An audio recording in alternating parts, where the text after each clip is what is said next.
One. Hello, my name's Cristina. I'm with the Mary Drake Planetarium along with Steve, and we're excited to share a talk with you about an upcoming exciting event. Hi, Steve. Well, thanks, Christina. Yeah, we have big news we're going to cover for this month of December. What's happening?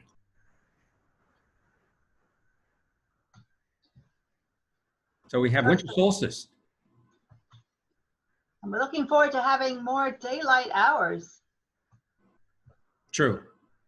So mark your calendar, December 21st at 1 a.m. Alaska time is the winter solstice. So why do we have the season, Steve? Well, as the Earth orbits around the sun, its axis of rotation is tilted. That's the reason for the seasons.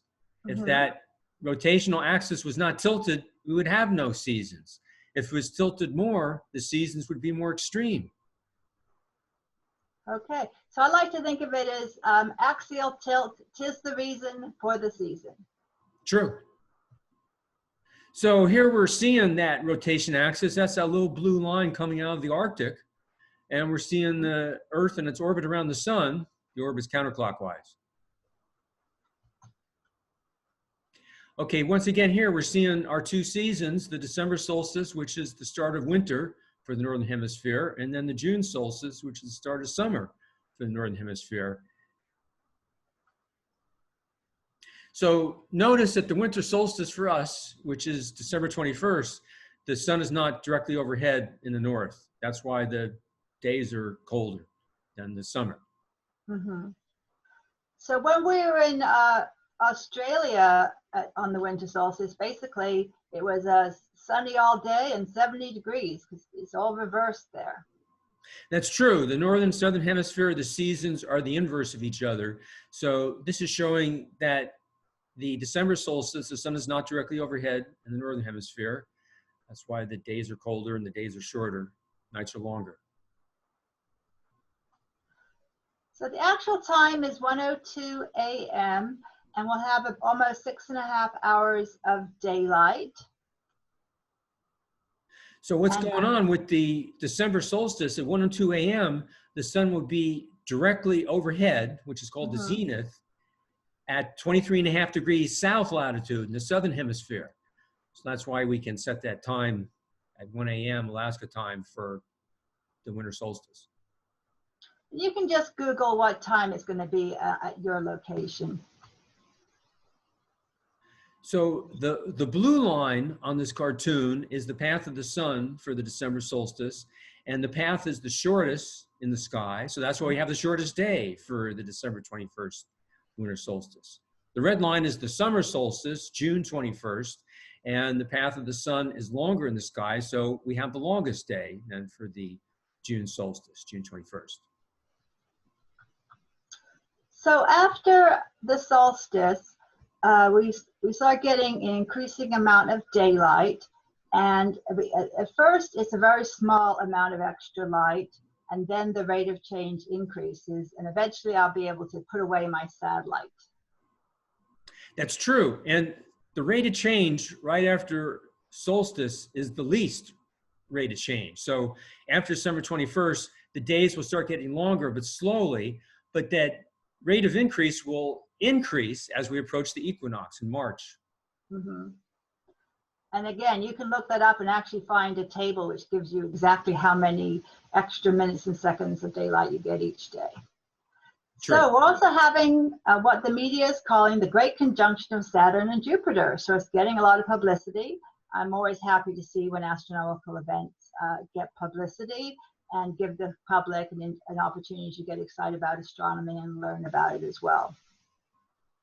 So this is more big news. It turns out it's a coincidence. Well, here's how we can eat the planetary conjunction right here. Right, so if you're not sure what to look for Saturn and Jupiter, here they are. So here's Jupiter with one of its 60 or so moons, Io. And here's a real picture of Saturn taken by the Cassini mission, which was successful for many years and took an incredible amount of photographs.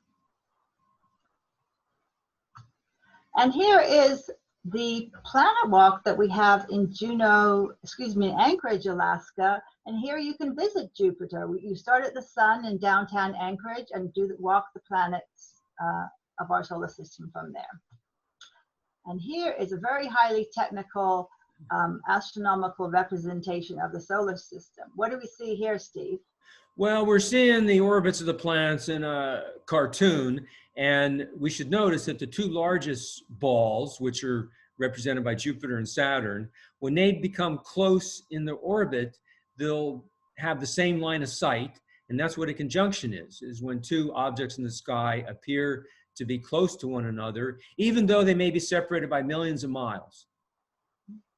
So you can even think of this as kind of being like a racetrack with Jupiter going around the sun in about 12 years, taking about 12 years to do that, and Saturn taking about 30 years to do that.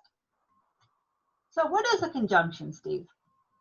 It's when objects in the sky appear to be close to one another, even though they may be separated by tens of millions of miles, they appear close because we're seeing the sky, which is just a two-dimensional surface, and so 3 dimensions are being mapped to a two-dimensional surface, so distances are deceiving, even though the objects, which could be stars, moons, the asteroids, appear to be close, they still could be millions of miles apart. So these celestial bodies, do they include Miss Universe or Mr. Universe? Well, I don't know who Miss Universe is right now, but we wouldn't include Miss Universe, no. Okay, all right. So tell us more about this Jupiter-Saturn conjunction coming up. Well, what's going to happen is, as we approach December 21st, the two planets, Jupiter and Saturn, will appear closer and closer. Their closest approach, they'll be just 6 minutes of arc apart, which means they're almost superimposed on one another. So tell us how you can use your finger to kind of get a sense of this event. Well, with my index finger. True. Your index finger at arm's length takes up about 2 full moons, which is a degree of arc. So at the closest approach to Jupiter and Saturn, December 21st, they'll be separated by 1/10 of the width of your index finger at arm's length. So basically your finger will, your index finger held out will cover up the space between Jupiter and Saturn. Easily, 10 times that distance. So here we have a time series showing Jupiter and Saturn getting close to one another. October 2nd of this year, they were 7 degrees apart. And at their closest approach, December 21st, which is also the solstice, there'll be 1/10 of the width of your index finger at arm's length, almost superimposed on each other. So sometimes people refer to the conjunctions as coming up as a Christmas star. And when we refer to the star of Christmas star or the Star of Bethlehem, sometimes people think that it was a comet or a star or perhaps a conjunction of planets. And the Vatican has an observatory, and the chief astronomer, he is giving a talk on that subject, the Christmas star of this year. And I like his beard. Yes, and as an aside, Stephen Hawking went to the Vatican and met with the Pope. So, and it's interesting that they have, do astronomical research there. So I wanted to remind you to look up starting now and see if you can find a clear night. Might be a challenge for us up here in Alaska, and check out the conjunction.